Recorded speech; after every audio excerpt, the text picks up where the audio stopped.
बोलो श्री कृष्ण कन्हैया लाल की जय। सतगुरु महाराज की जय। श्री प्राणनाथ प्यारे की जय। महारानी बाईजुराज की जय। महाराज छत्रसाल की जय। तीनों पुरी धाम की जय। समस्त सुंदर साथ की जय। प्रथम लागो दो चरण को धनिये ने छुड़ायो छिन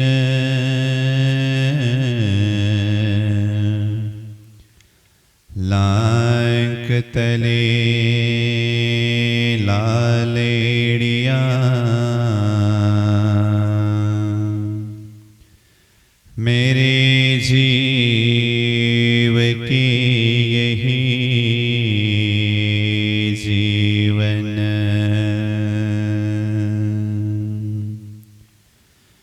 इन पांव तले पड़ी रहो धनी नजर खोलो बातुन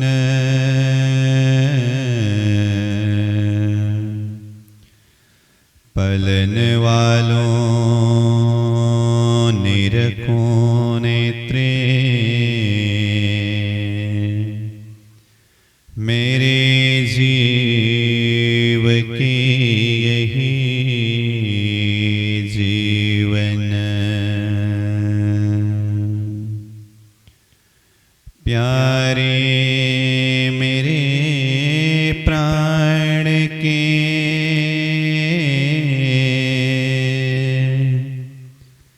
मोहे पल छोड़ो जिन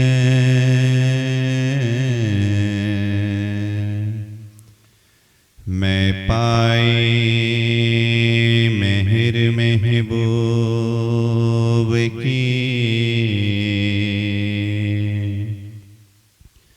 मेरे जीव की यही जीवन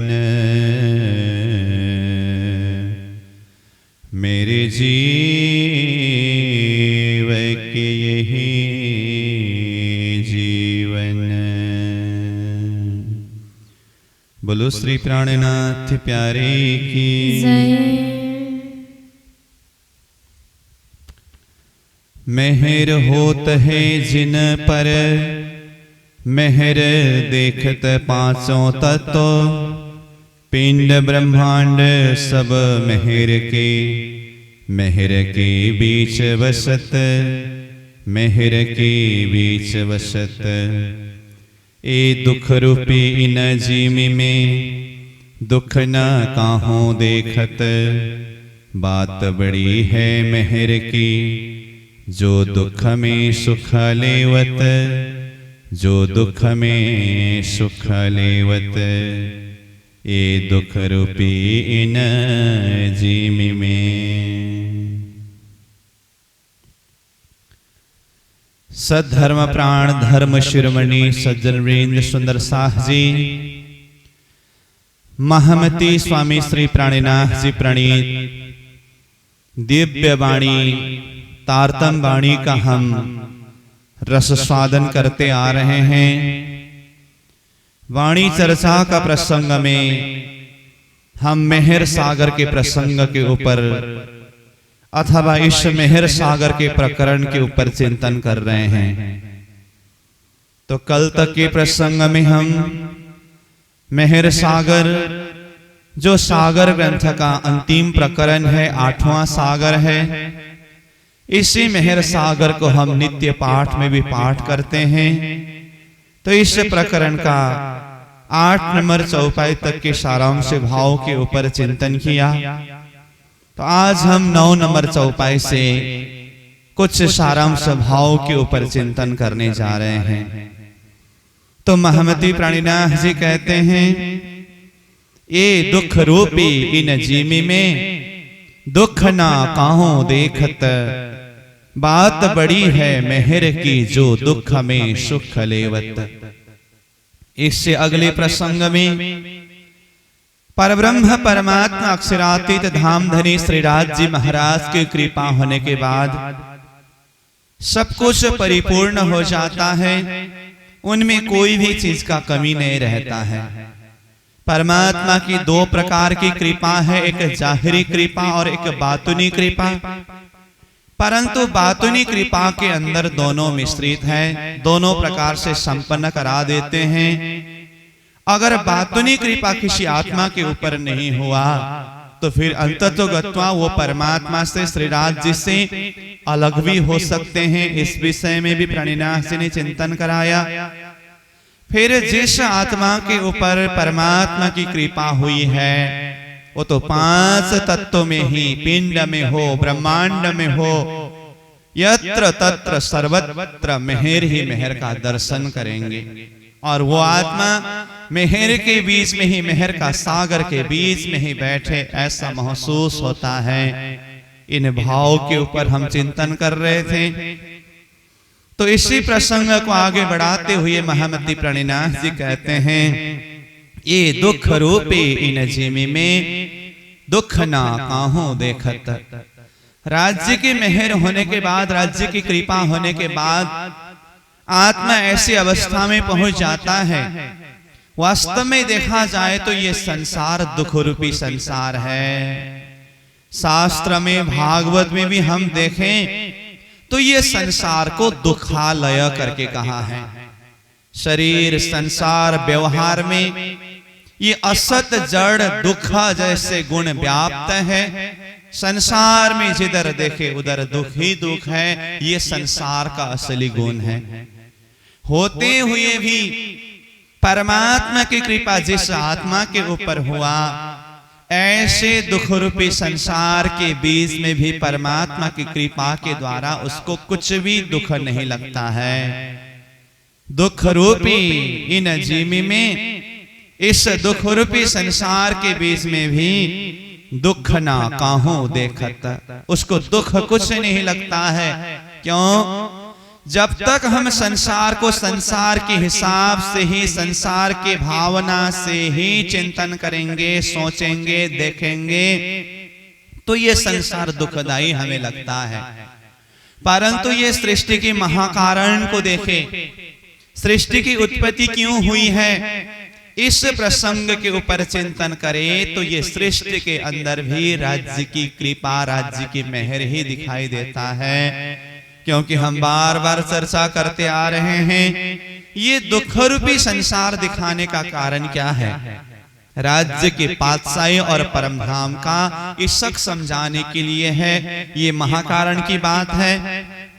तो जब ये दुख रूपी संसार देख करके भी अंतिम में राज्य के प्रेम को ही समझना है, उसी में डूबना है, तो ये बात जिस आत्मा को समझ में आ जाए, अथवा ये संसार ही परमात्मा की एक लीला है, परमात्मा के ये सुख और दुख की जो एक खेल हम आत्माओं को अनुभव कराने के लिए उनके ही मर्जी के द्वारा बनाया है।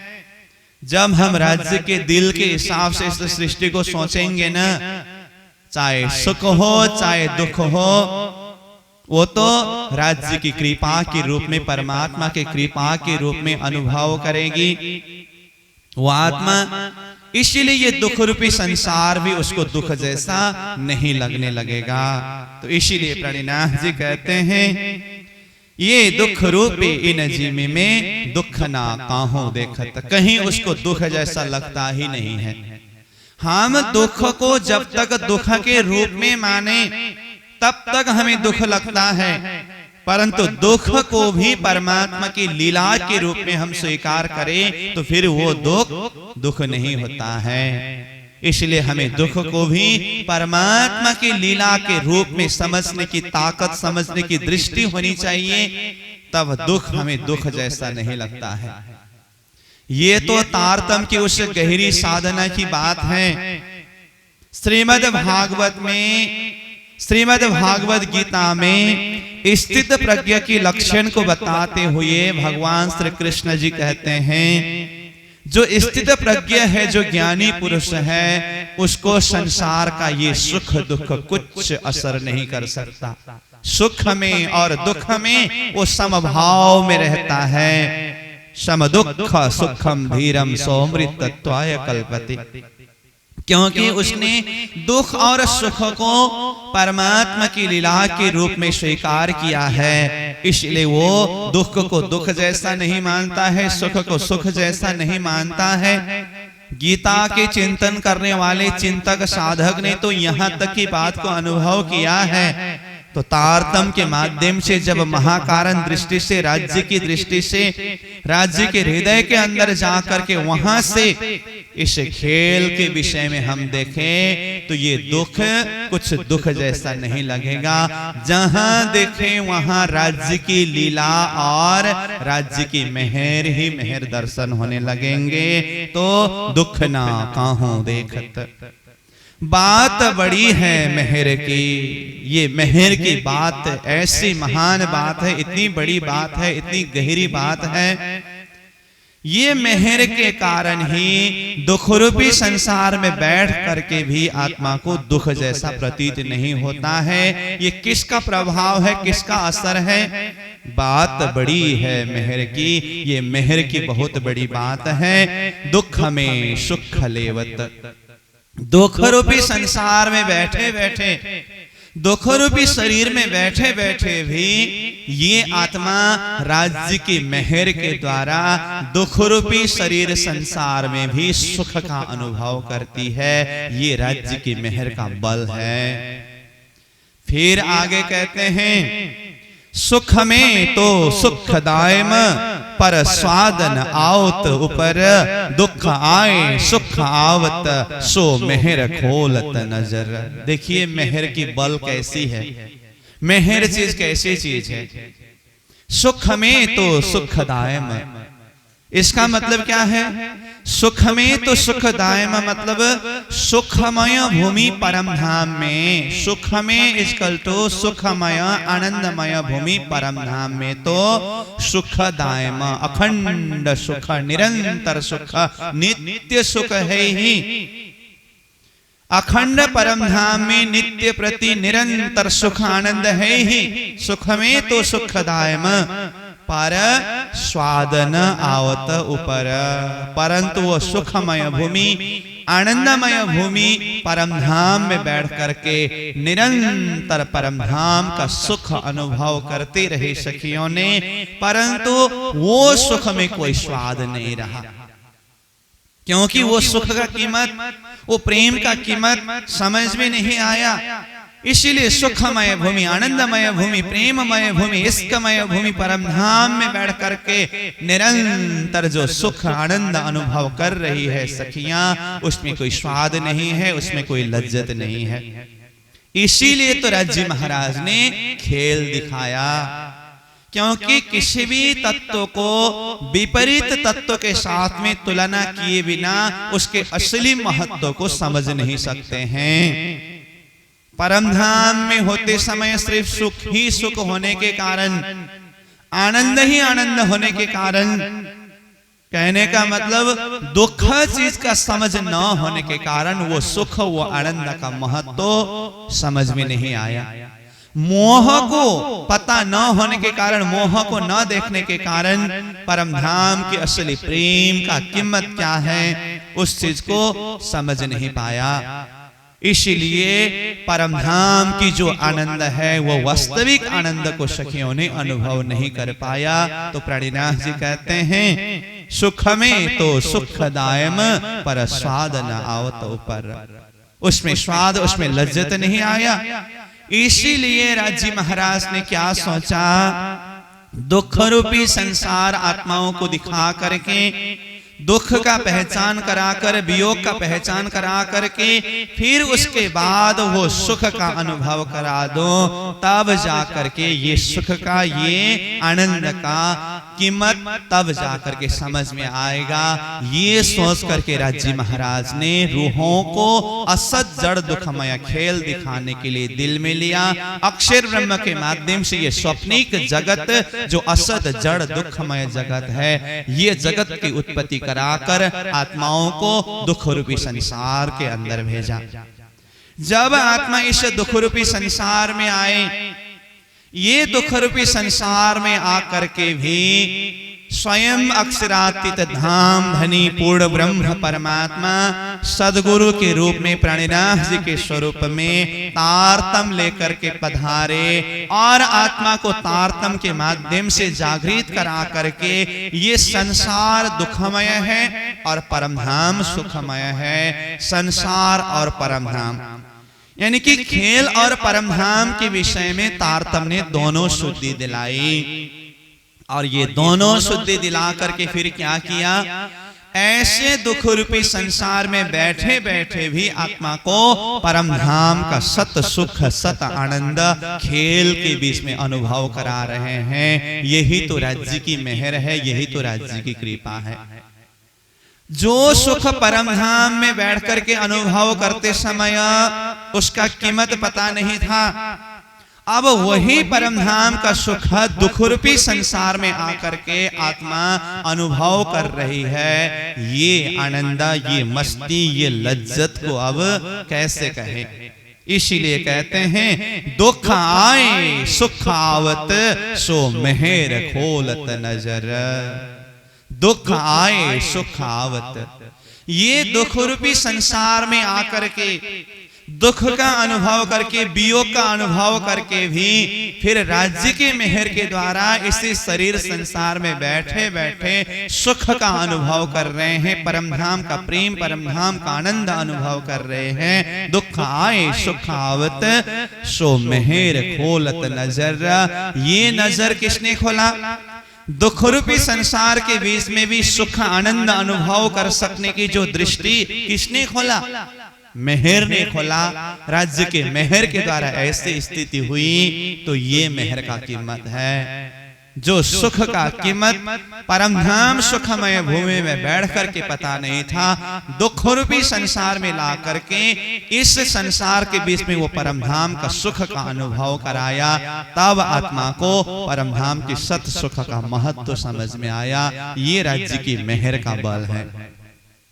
फिर आगे कहते हैं इन दुख की जिमी में बैठ के मेहरे देखे दुख दूर, कायम सुख जो हक के सो मेहर करत हजूर। इन दुख की जिमी में बैठ के, इस दुख रूपी संसार में दुख रूपी जमीन में बैठ करके भी मेहरे देखे दुख दूर। राज्य की मेहर के द्वारा ऐसी स्थिति हुई आत्मा को, राज्य की मेहर के द्वारा वो दुख तो बहुत ही दूर दिखाई दिया आत्मा को।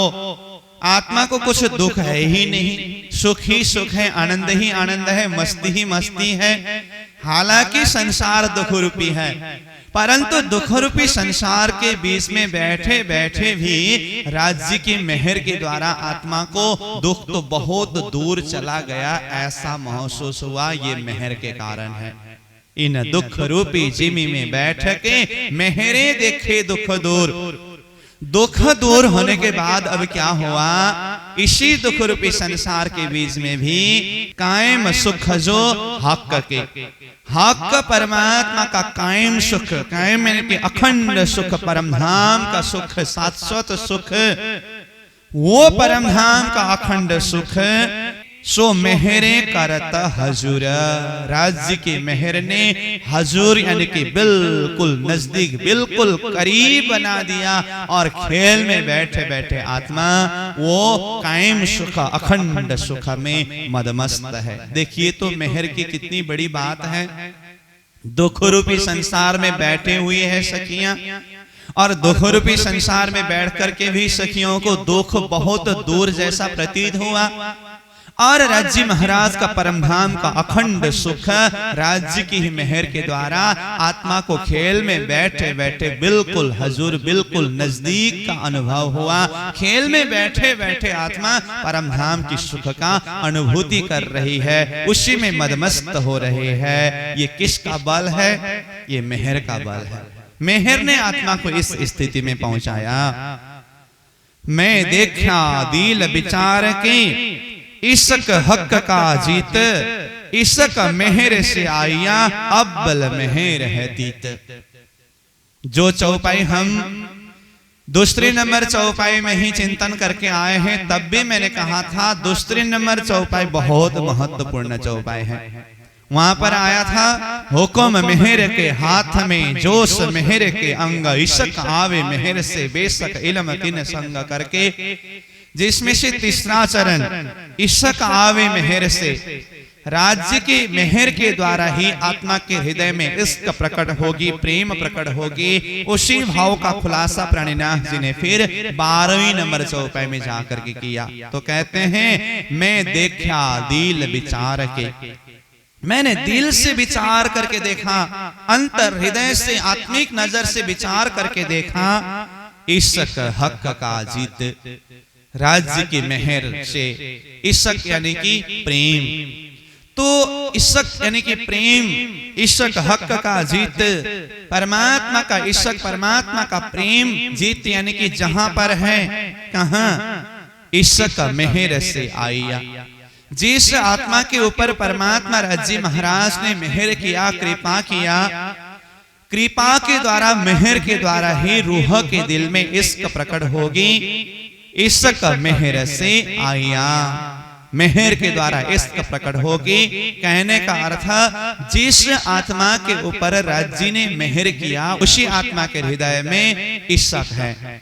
इश्क हक का जीत, इश्क मेहर से आया अब्बल मेहर है तीता। और जिस आत्मा को राज्य ने मेहर करके हृदय में इश्क प्रकट कर दिया, और वो इश्क प्रकट कराने का मतलब ही उनके ऊपर मेहर हुई है, तो उनको मेहर किया। तो परमात्मा ने राज्य ने कब से मेहर किया? अब्बल मेहर है तीता। अब्बल यानी कि शुरुआत, शुरुआत से ही राज्य के मेहर उस आत्मा के ऊपर बरस रहा है। ऐसी बात प्राणिनाथ जी महाराज यहाँ खुलासा करते हैं। फिर आगे कहते हैं अपना इल्म जीन देत है। देखिए वही दूसरे नंबर चौपाई के चौथे चरण में क्या आया था? बेशक इल्म तीन संग करके आया था। जिसके ऊपर राज्य महाराज कृपा करते हैं, मेहर करते हैं, उसके साथ में बेशक इल्म भी साथ में होता है करके जो दूसरे नंबर चौपाई का चौथा चरण में प्राणिनाथ जी ने जो भाव व्यक्त किया, उसी भाव को चौपाई नंबर 13 में आकर के और खुलासा करते हुए कहते हैं अपना इल्म जीन देत है सो ही मेहर से बेशक।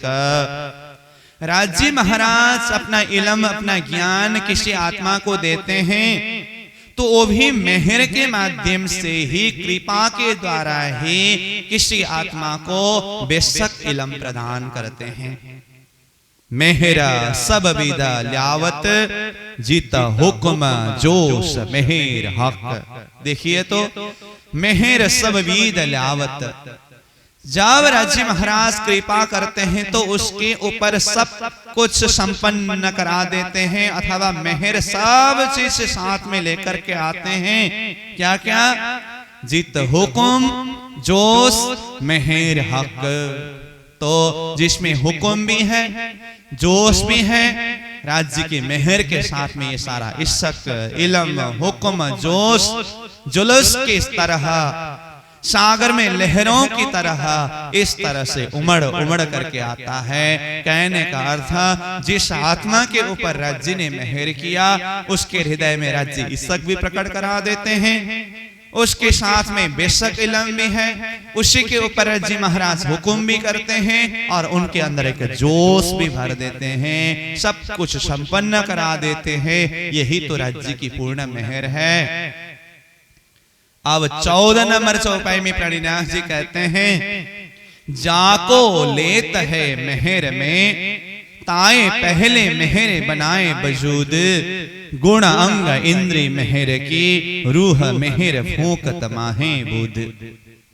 जाको लेत है मेहर में, जिस आत्मा के ऊपर राज्य कृपा करते हैं अथवा जिसको अपने मेहर तले लेते हैं, जाको लेत है मेहर में, ताए पहले मेहरे बनाए बजूद।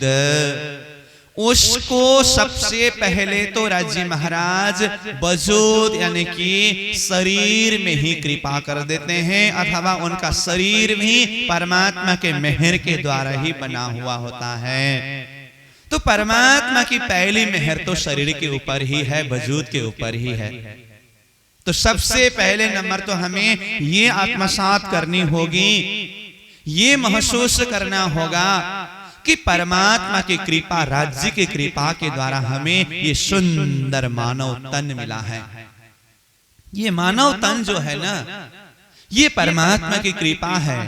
साधारण हिसाब से किसी को मानव तन नहीं मिलता है, ये परमात्मा की कृपा है। क्योंकि संसार में देहधारी जीव जो है, प्राणी जो है, वो 84 लाख जीव है। परंतु 84 लाख जीव में से सबसे उत्तम किसको माना है? मनुष्य शरीर को। ये मनुष्य शरीर ही सबसे उत्तम है, क्योंकि मनुष्य शरीर के द्वारा ही हम भक्ति साधना कर सकते हैं, परमात्मा को प्राप्त कर सकते हैं। इसीलिए तो प्रणिनाथ जी ने किरंतन ग्रंथ में 4 पदार्थ की बात की है ना। वृथा का निगमोरे पामी पदार्थ 4, उत्तम मानक खंड भरतनो श्रेष्ठ कुली सिरदार। वृथा का निगमोरे, बेकार में क्यों गमा रहे हो? पामी पदार्थ 4 पदार्थ प्राप्त करके। तो 4 पदार्थ क्या क्या है? उत्तम मानक, मनुष्य शरीर को सबसे उत्तम माना है। 84 लाख में से सबसे उत्तम मनुष्य शरीर, मनुष्य जीवन है, एक ये पदार्थ है। और वो मनुष्य शरीर, मनुष्य जीवन भी कहाँ? खंड भरतनो, भारत खंड में। भारत खंड कहने से आदिनारायण की ये स्वप्निक जगत सृष्टि के अंदर आदिनारायण का स्थूल शरीर अंतर्गत यह 14 लोक ब्रह्मांड, 14 लोक ब्रह्मांड में भी मध्य का लोक यह मृत्युलोक, मृत्युलोक में भी 7 द्वीप और 7 समुद्र है, उसमें से जम्बूद्वीप, जम्बूद्वीप में भी 9 खंड है, उसमें से भारत खंड। ये भारत खंड का अधिकाधिक महत्व गाया गया है। तो ये भारत खंड में आकर के ही मानव भक्ति के माध्यम से परमात्मा को प्राप्त कर सकते हैं। इसीलिए स्वर्ग आदि लोकों में बैठने वाले दैविक शक्ति भी मनुष्य शरीर भारतवर्ष में धारण करने वालों की भाग्य को देख करके वो लोग भी प्रशंसा करते हुए भारतवर्ष और मनुष्य तन का महत्व गाते हैं। गायन्ति देवा किल गीत कानी, धन्यस्तु ये भारत भूमि भागे, स्वर्गापवर्गस्य च हेतु भूता, भवन्ति भूया पुरुषत् सुरत्वात्। स्वर्ग आदि लोकों में बैठने वाले दैविक शक्ति भारतवर्ष में मनुष्य शरीर को धारण करने वाले जीवात्मा की भाग्य की महिमा गा रहे हैं, क्योंकि यही एक कर्म भूमि है। यहाँ पर कर्म करके अथवा भक्ति करके मोक्ष को प्राप्त कर सकते हैं। और ये भारतवर्ष की महत्व महमति प्रणिनाथ जी ने गाया है। इतहि वैकुंठ इतहि शून्य इतहि प्रगटे पूर्ण पार ब्रह्म। यही मृत्युलोक भारतवर्ष से ही मनुष्य शरीर में आकर के साधक यानी कि जीव साधना करके चाहे स्वर्ग तक भी जा सकते हैं, चाहे वैकुंठ तक भी जा सकते हैं, चाहे निराकार में जाकर के विलीन भी हो सकता है, और चाहे तारतम के माध्यम से आत्मा जागृत करे तो इतहि प्रगटे पूर्ण पार ब्रह्म, परब्रह्म परमात्मा को भी इसी भारत खंड से और मनुष्य शरीर के द्वारा ही साक्षात्कार कर सकते हैं। तो इसीलिए यह भारतवर्ष का महत्व गाया है। तो मनुष्य शरीर एक पदार्थ हुआ, भारतवर्ष दूसरा पदार्थ हुआ, और तीसरा पदार्थ क्या है? कलियुग उत्तम मानख खंड भरतनो श्रेष्ठ कुली। श्रेष्ठ कुली यानी कि 4 युग सत्य त्रेता द्वापर कली में से कलियुग को अधिकाधिक महत्वपूर्ण माना है। वैसे तो कलियुग कहने से लोगों के दिमाग में नकारात्मक विचार आ जाता है, परंतु कलियुग का सारी चीज बुरा ही नहीं है। कलियुग में ऐसी अच्छाई चीज है, प्राणीनाथ जी ने 4 पदार्थ में एक कलियुग को भी माना है, क्योंकि कलियुग का महत्व धर्मशास्त्र में किस तरह से गाया है। यत्फलम नास्ति तपसा न योगेन समाधिन तत्फलम लभ्यते सम्यक कलो केशव कीर्तना। जो फल सत त्रेता योग में कईयों समय तक यज्ञ यज्ञादि कर्म करने से, साधना करने से जो फल को प्राप्त नहीं कर सकते थे, वो फल कलियुग में श्री कृष्ण के कीर्तन करने से, श्री कृष्ण के भक्ति करने से जल्दी से जल्दी प्राप्त हो जाता है, मिल जाता है। कलियुग केवल नाम आधार, कलियुग में सिर्फ परमात्मा का नाम स्मरण करने से ही आत्मा को अखंड सुख मिल जाता है। इस तरह से कलियुग के महत्व धर्म शास्त्र में गाया है। तो कलियुग भी 4 पदार्थ में से एक प्राणीनाथ जी ने बताया, और अंत में कहा सिरदार। सिरदार यानी कि सदगुरु महाराज के ये श्रेष्ठ ज्ञान तारतम ज्ञान, जो मनुष्य शरीर, भारतवर्ष और कलियुग तीनों को चरितार्थ करने वाला श्रेष्ठ सदगुरु महाराज का तारतम ज्ञान।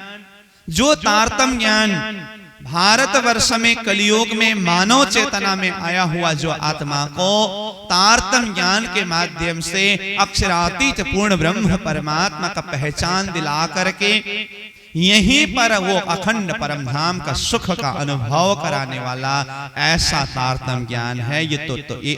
ऐसा तारतम ज्ञान है। तो ये तारतम ज्ञान को 4 पदार्थ में से एक पदार्थ माना है।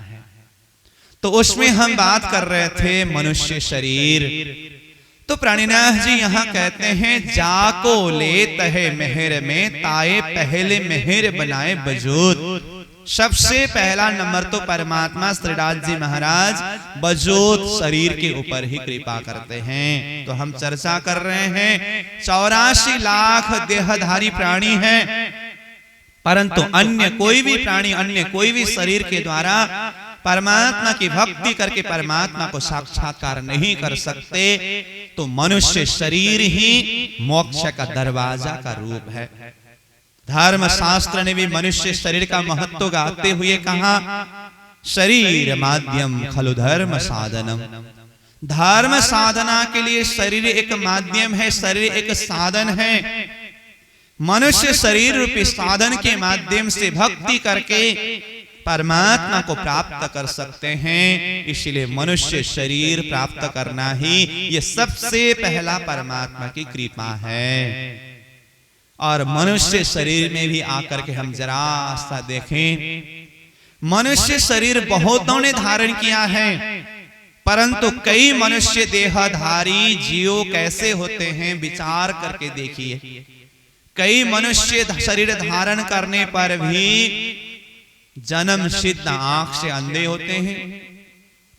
कई मनुष्य शरीर धारण करके भी जन्म सिद्ध कान से बहर होते हैं, और किसी का हाथ पैर लूला लंगड़ा होता है।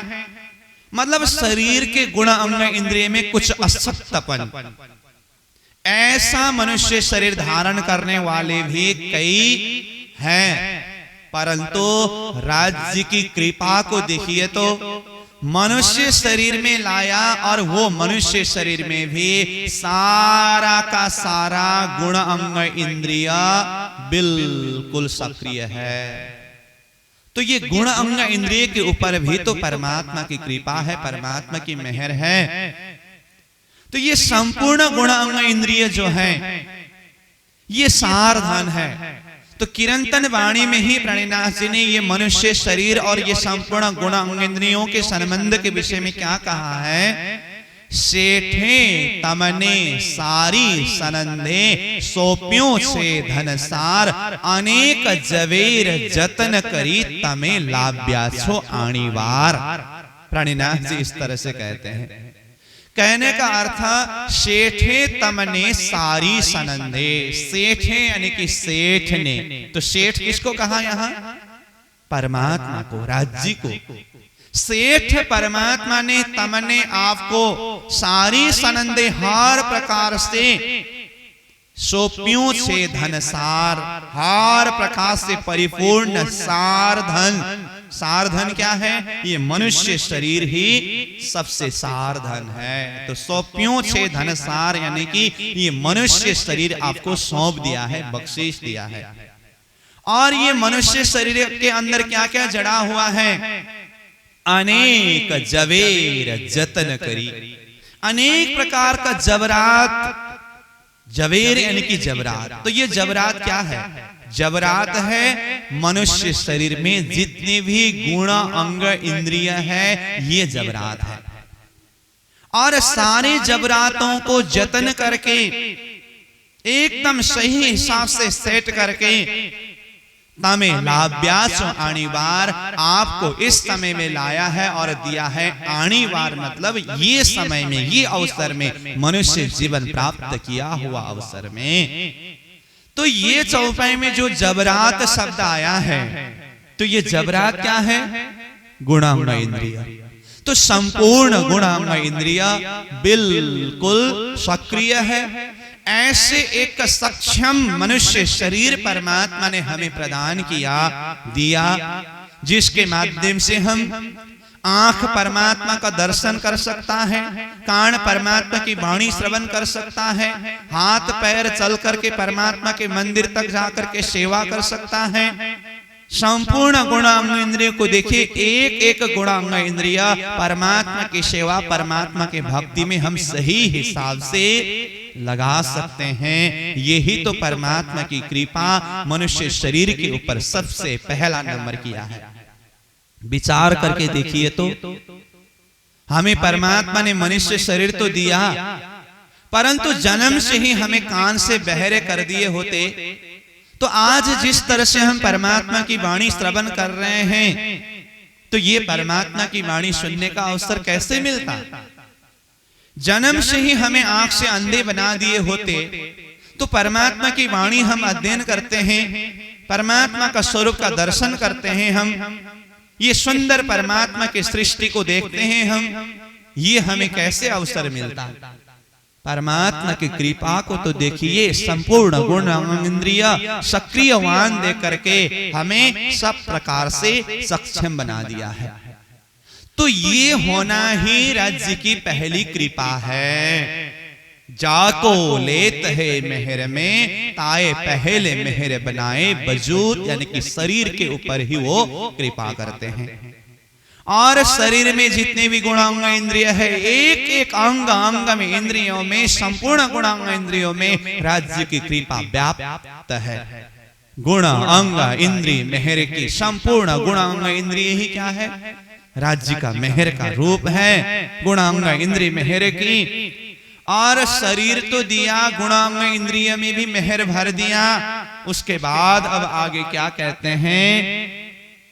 रूहा मेहरा फोकत माहे बोध, इस नाबोध शरीर, बोध रूप शरीर के अंदर रूह यानी कि परमात्मा का अंश रूप चेतना, रूह यानी कि आत्मा, परमात्मा के मेहर के द्वारा ही इस मनुष्य शरीर के अंदर आत्मा प्रवेश कराया। शरीर ही हो तो फिर ये शरीर तो जड़ तुल्य है। जितने भी सुंदर शरीर मिल जाए और गुणांग इंद्रिय सब ठीक ठाक हो, परंतु उसके अंदर अगर आत्मा शक्ति विद्यमान न हो तो आत्मा बिना के शरीर को तो जड़ कहते हैं। परमात्मा ने क्या किया?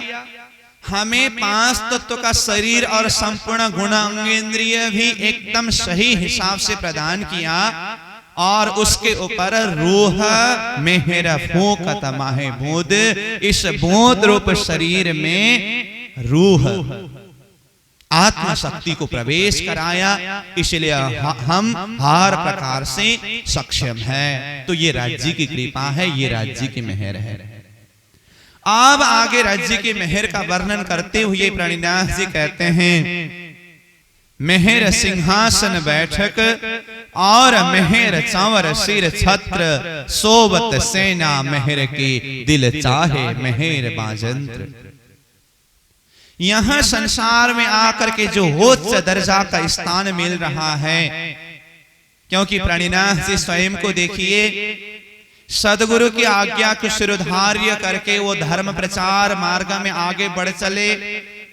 जैसे ही प्रणिनाथ जी सूरत में पहुंचे तो वहां पर सारे सुंदर साथ ने प्रणिनाथ जी को ही अक्षरातीत धामधनी पूर्ण ब्रह्म परमात्मा श्रीराज जी के स्वरूप में जान करके, पहचान करके उनको सिंहासन के ऊपर बिठा करके सुंदर साथ ने आरती की।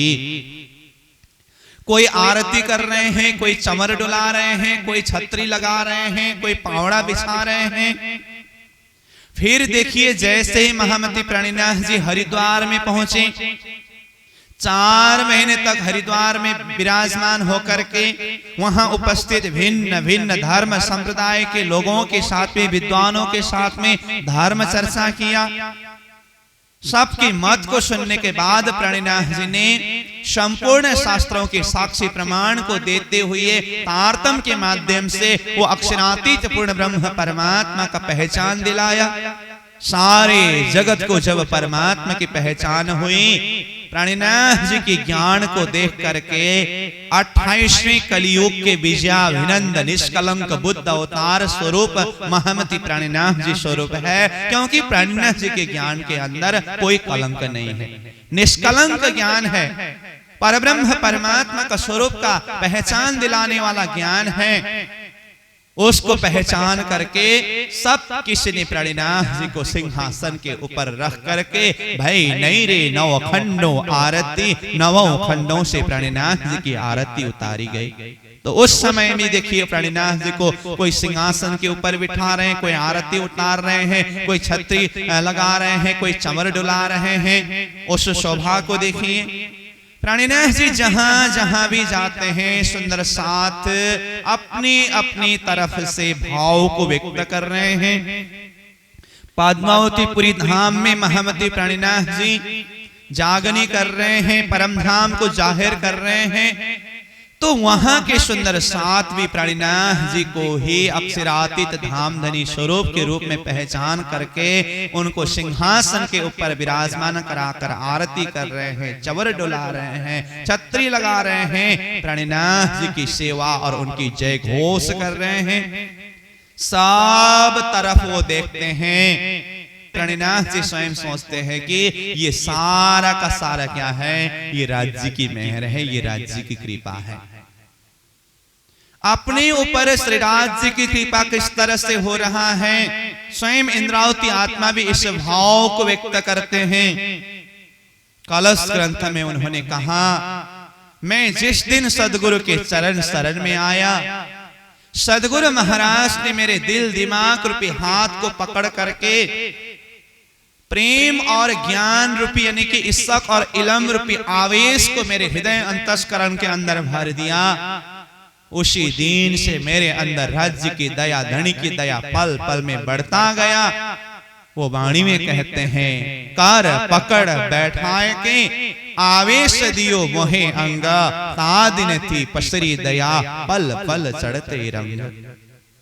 कर पकड़ बैठाए के, जब मैं धामधनी स्वरूप सदगुरु के चरण शरण में उनके सानिध्य में पहुंचा, कार्य यानी कि हाथ, मेरे दिल और दिमाग रूपी हाथ को पकड़ करके अपनी दया रूपी आसन के ऊपर बिठाया और आवेश दियो मोहे अंगा, अंग यानी कि मेरे हृदय अंतस्करण में आवेश यानी कि इश्क और इल्म रूपी आवेश मेरे अंदर भर दिया। तादिन थी दया पसरी, उस दिन से ही मेरे ऊपर धामधनी की दया, धामधनी की कृपा फैलने लगा और वही कृपा फैलते फैलते बढ़ते बढ़ते पल पल चढ़ते चढ़ते आगे जाकर के महामती प्राणीनाथ जी स्वरूप के द्वारा जो कुछ भी कार्य हो रहा है, प्राणीनाथ जी स्वयं ये अक्षरातीत धाम धनी स्वरूप की कृपा है, मुझे माध्यम बना करके ये सारा उनकी ही कृपा इस तरह से विस्तार हो रहा है। तो ये भाव वो स्वयं व्यक्त करते हैं।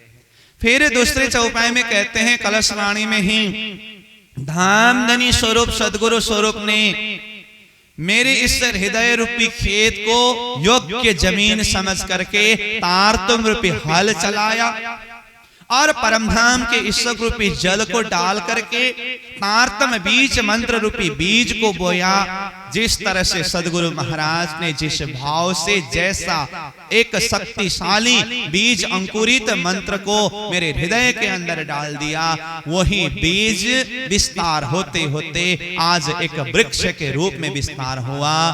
तो वही वृक्ष है प्राणीनाथ जी के द्वारा विस्तारित 18,758 चौपाई तारतम वाणी।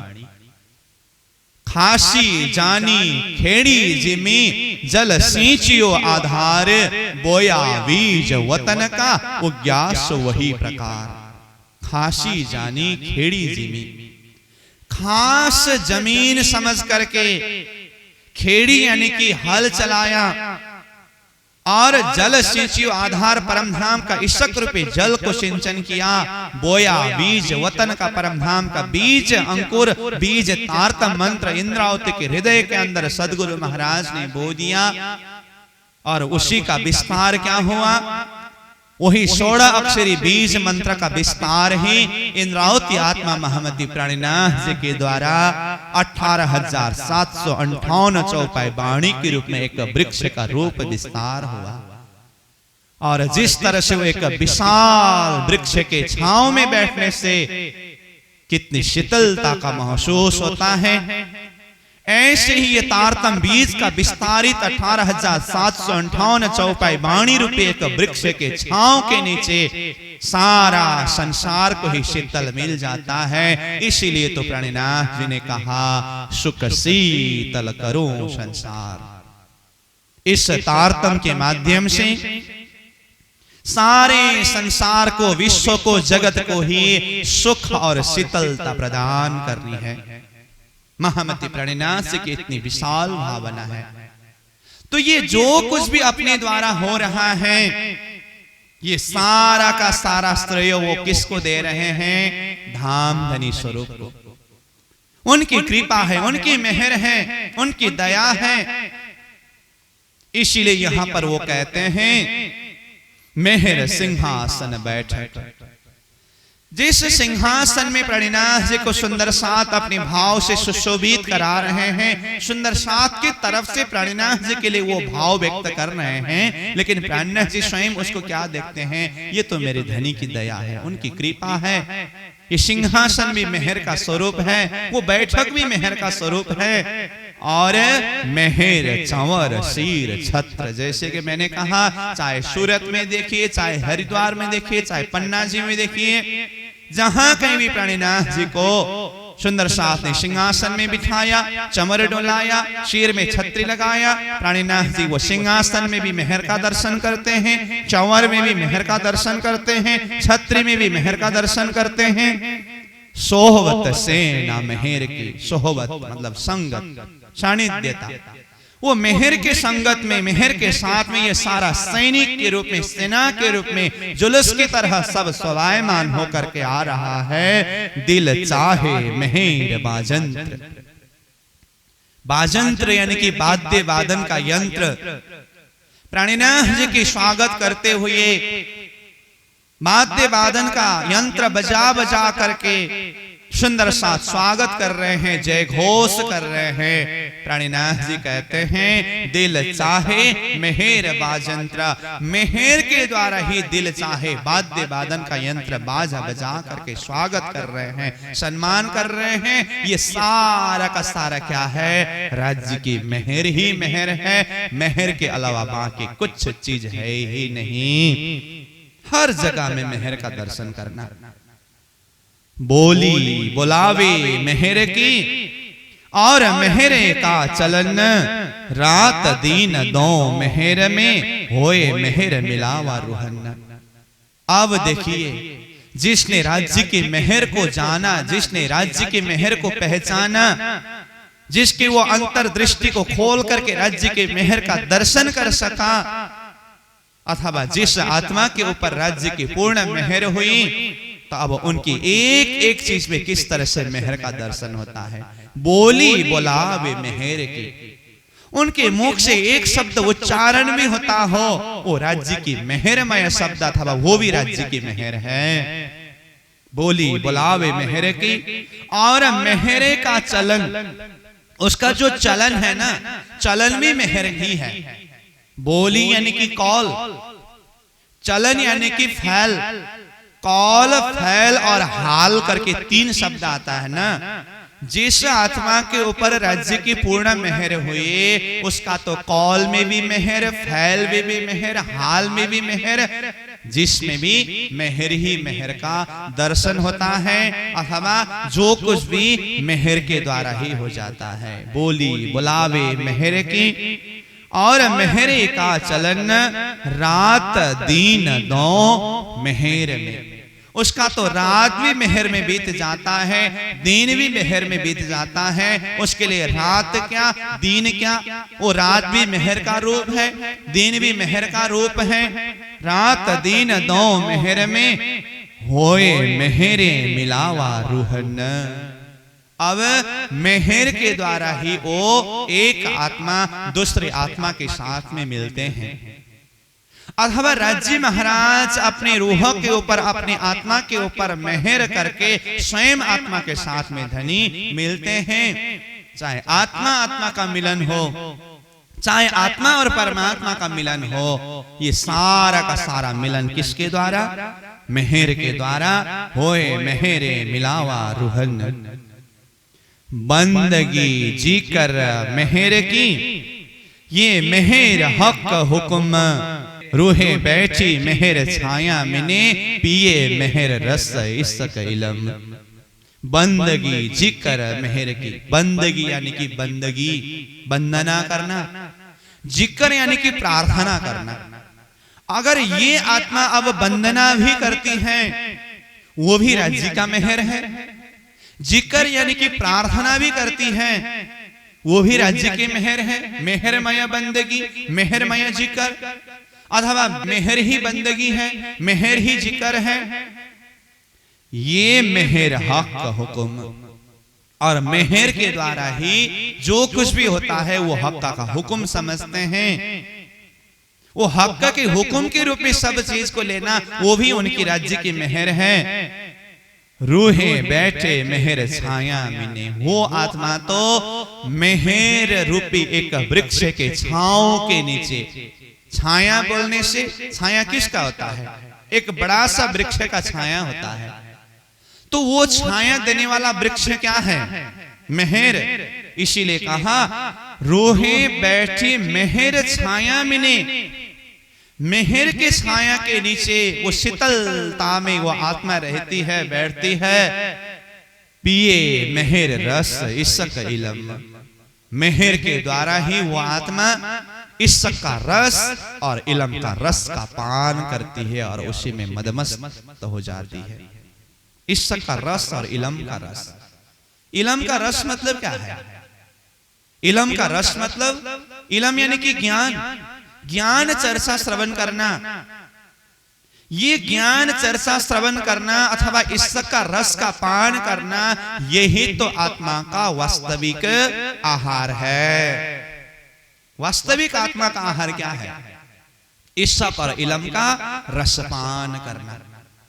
श्रीमद् भागवत के महात्म्य के प्रसंग में बताया है ना, धर्मम भजस्व सततम त्यज लोक धर्मान, सेवस्य साधु पुरुषान जहि काम तृष्णाम, अन्यस्य दोष गुण चिंतनमासु मुक्ता, सेवा कथा रसमहो नितरम पिबत्वम।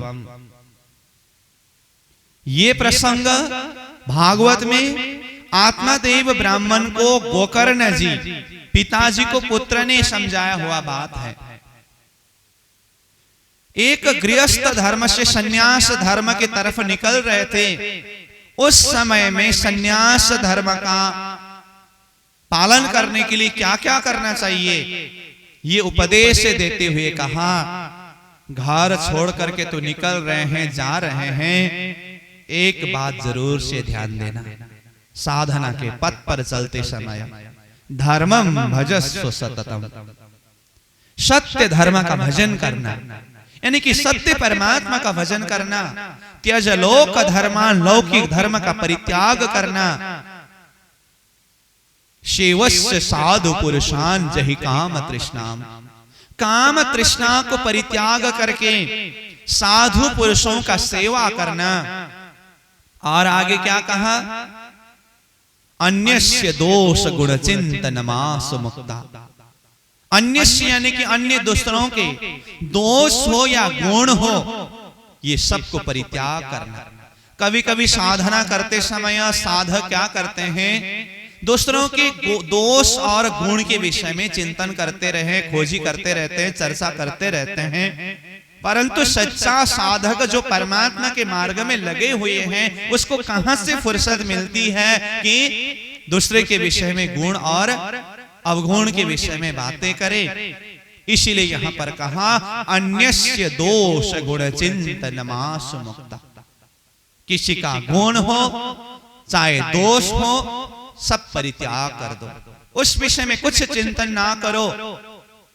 सेवा, सेवा करो। सेवा किसकी? परमात्मा की सेवा, साधु संतों की सेवा। और अंत में कहा, कथा रसमहो नितरम पिबत्वम। मैंने मुख्य ये भाव को बताने के लिए ये श्लोक के ऊपर चर्चा कर रहा था। कथा रसमहो नितरम पिबत्वम, कथा रसामृत का नित्य प्रतिपान करो, क्योंकि कथा रसामृत ही आत्मा का एक आहार है। और कथा क्या है? कथा के माध्यम से, चर्चा के माध्यम से जो रसामृत बरसात होती है ना, यही तो परमात्मा की कृपा अथवा यही तो परमात्मा की वाणी है। कथा रसमहो नितरम पिबत्वम, कथा रसामृत का नित्य प्रतिपान करो, यही आत्मा का आहार है। तो यही भाव का विस्तार महमति प्रणिनाथ जी यहां पर कहते हैं, पिए मेहर रस इसक इलम। इसक और इलम का रस ही ये आत्मा निरंतर पान करती है, पीती है, क्योंकि इनके लिए खान पान यही राज्य की मेहर ही है। इसलिए पिए मेहर रस इसक इलम। जीत मेहर तीत सब है, मेहर अव्वल लग आखर, सोबत मेहर देव ही, कहो मेहर सिफत क्यों कर। जीत मेहर तीत सब है, जहां परमात्मा की मेहर हुआ, राज्य की मेहर है, वहां पर सब कुछ परिपूर्ण है। तीसरा नंबर चौपाई में ही हम पहले ही चर्चा करके आए हैं ना, पूरी मेहर जीत हक की, तीत और कहा चाहिए। वही भाव को यहां पर जोड़ दे रहे हैं। जीत मेहर तीत सब है, जहां राज्य की मेहर है वहां पर सब कुछ संपन्न है, वहां कुछ चीज का कमी नहीं है। मेहर अव्वल लग आखर, अव्वल यानी कि शुरू से लेकर के अंतिम तक मेहर ही मेहर है। और शुरू से लेकर के अंतिम तक के विषय में हम अगले प्रसंग से ही चर्चा करके आए हैं। शुरू और अंतिम, अव्वल और आखिर। शरीर में देखे तो जन्म से मृत्यु तक, ब्रह्मांड में देखे तो सृष्टि की उत्पत्ति से लेकर के लय तक, और आत्मा की यात्रा में देखे तो परमधाम में खेल देखने की महाकारण प्रसंग से लेकर के ये खेल पूरी होने तक, यानी कि रंगमहल के तीसरी भौम जहां से खेल शुरू हुआ, वहां अव्वल से लेकर के आखिर यानी कि मोल मिलाव में परात्मा स्वरूप में जागृत होने के बाद खेल पूरी होगी, वहां आखिर तक, अव्वल से लेकर के आखिर तक सब तरफ मेहर ही मेहर विस्तार है। मेहरे अव्वल लग आखिर, सोहवत मेहर देव ही। सोहवत यानी कि संगत, किसी आत्मा के साथ में संगत भी कराता हो, किसी आत्मा के साथ में मिलन भी कराता हो, इस खेल के बीच में तो वो भी किसके द्वारा संभव है, किसके द्वारा होगा?